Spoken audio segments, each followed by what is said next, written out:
National 5 biology students, join me to do these past paper questions. So this says a chemical called cholecycine stops cells from producing spindle fibres during mitosis, which prevents further stages occurring. Which stage of mitosis would still occur when the cholecycine is present? Okay, so it stops cells from producing spindle fibres, okay? It stops the spindle fibres. So which stage could still occur even without spindle fibres? Well, let's have a look here. Chromosomes move to the opposite poles of the cell. Well, what does that? The spindle fibres, so it's not going to be A. The chromosomes are pulled apart. Well, what does that? Again, it's the spindle fibres, so it's not going to be B. The chromosomes shorten and thicken. Now, if we know our stages of mitosis, we know this is actually stage 1, okay? In which case, that one probably would occur, even when the chemical's present. And then lastly, 2 diploid cells are produced. Well, that's the last stage, so that's certainly not going to occur. So our answer here is going to be C. Okay, number 10, which statements describe a function of the cerebrum? So the cerebrum is responsible for things like memory, intelligence, personality, reasoning, senses, etc. Okay, it's a conscious part of our brain. So which one of these sounds like the function of the cerebrum? Remembering the rules of rugby, increasing heart rate during sprint, coordinating movement of muscles during football, and maintaining balance during yoga.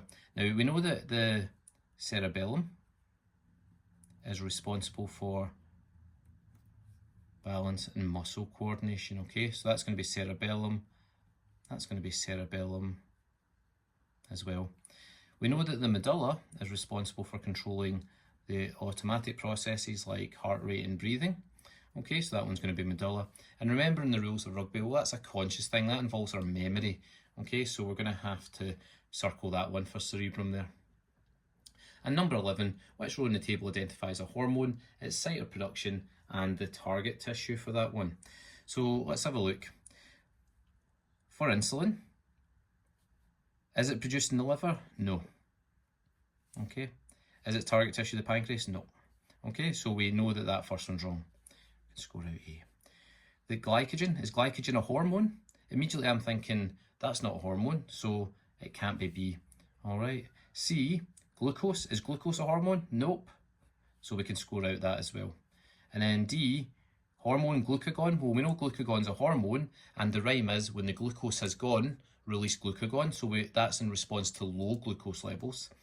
The site of production of the hormone is the pancreas. Well, we know that the pancreas produces both insulin and glucagon, so we're good so far.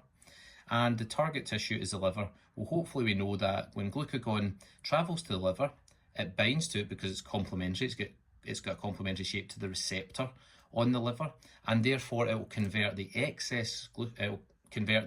stored glycogen into glucose and release that back into the blood. Okay, so that's going to be D for that one. Okay folks, I hope that's helped. I'll see you in the next one.